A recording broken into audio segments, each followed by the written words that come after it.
হঠাৎ করে তাদের রিলেশনের মাঝে একজন তৃতীয় ব্যক্তি পা রাখে, তার নাম ছিল আরিয়ান। আর আরিয়ান ছিল সিজন 1-এর প্লেয়ার, তার কাছে ভালো ভালো কালেকশন সবই ছিল। আর আরিয়ানের সাথে পরীর বন্ধুত্ব হতে খুব বেশি একটা সময় লাগে না, আর এইখান থেকেই পরীর পরিবর্তনটা শুরু। শুভ সারাদিন চাকরিতে থাকতো, পরীকে টাইম দিতে পারতো না, ঠিকমতো গেম খেলতে পারতো না, আর এই সুযোগটাই পরী কাজে লাগাতো। পরী সবসময় আরিয়ানের সাথে গেম খেলা শুরু করে আর ক্লোজ হতে শুরু করে। আর এই ব্যাপারটা হঠাৎ করেই শুভ একদিন জেনে যায়।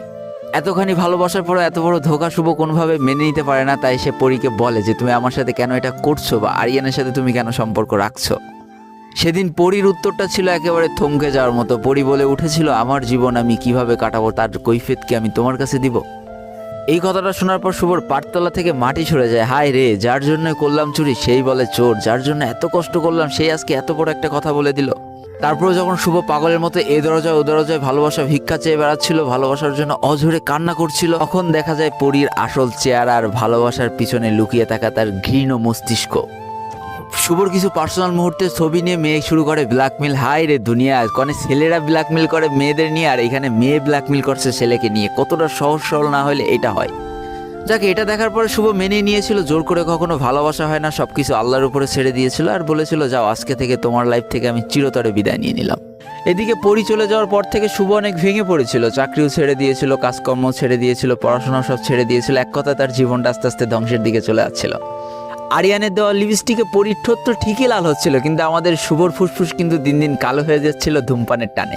তার কিছুদিন পরে খবর আসে পরী নাকি আরিয়ানের সাথে বিয়ে হয়ে গিয়েছে, তারা অনেক সুখে আছে।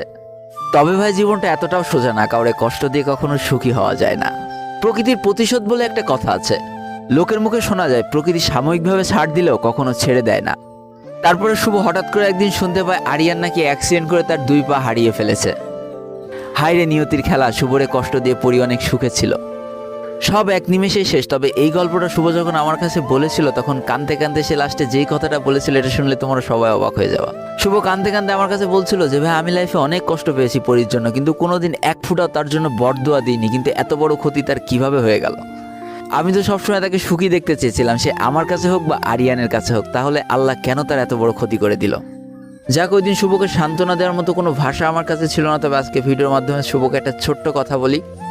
দেখো, লোভ মানুষকে যেভাবে ঠিক ধ্বংস করে, পরীকেও ঠিক ওইভাবেই ধ্বংস করে দিয়েছে। এর জন্য তুমি কষ্ট পেও না, আশা করি তুমিও ভালো থাকবা।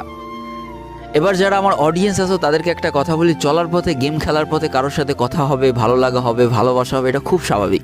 তবে একটা জিনিস মাথায় রেখো, জীবনে জীবন সঙ্গিনী খুব ভেবে চিন্তে বাছাই করবা, না হলে এক চান্সে নিজের জীবনটা কিন্তু নরক হয়ে যাবে। একটাই মাত্র জীবন, ভুল মানুষের পাল্লায় পড়ে নিজের জীবনটা কখনো নষ্ট করো না।